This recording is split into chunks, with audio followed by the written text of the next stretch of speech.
have ever been in love before? Whew, yes, indeed. My first love, you want to know my first love in junior high?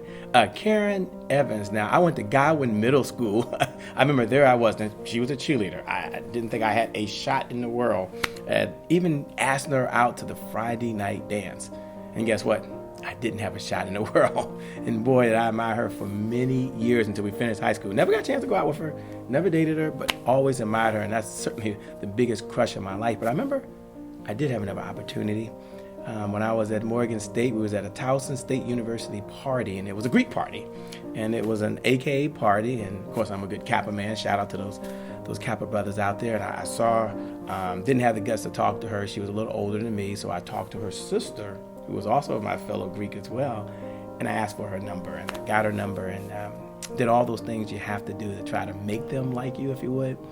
We eventually were married, and what a happy time it was. I mean, there I was last year in college, married, had our first child there, and I thought I made it. I was working at Citibank at the time in the management associate program.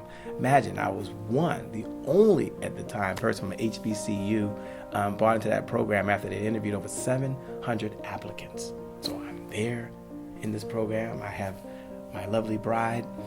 Life is going to be good. And it was good. And it was good for a long time. 2 years to be exact.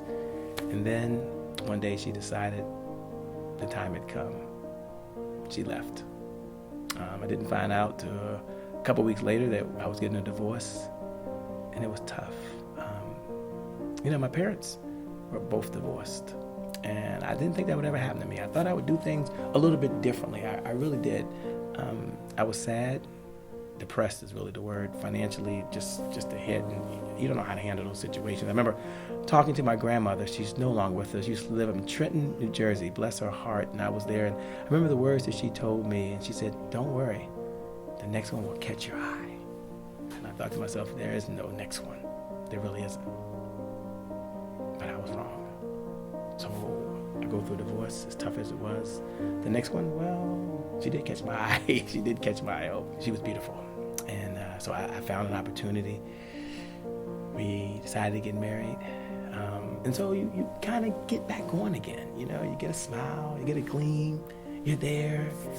Bought the house. Yes, we did. We bought the house. First time I didn't have the house, but this time I had a bigger house, bigger job, bigger responsibilities, and I was ready for really a bigger life, second time. Now, my parents had gone through they got married second time as well, so I'm following this trend. I'm thinking, okay, this has to be it.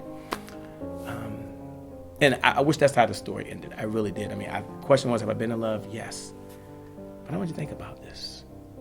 Imagine for a moment losing the love of your life twice.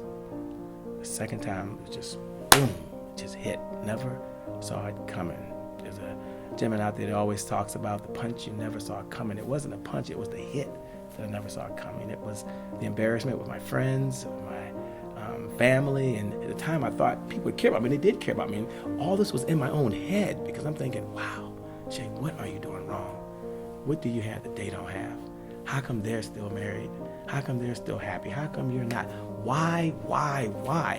And it wasn't so much why, it was what did I do wrong? Okay, the money is tough because financially it just ruined me. That's tough. The embarrassment is tough, but the self-esteem, if you ever been in love, even if you haven't been married, you know what I'm feeling. And it was tough. Losing the love of your life once is tough. Losing the love of your life twice, devastating.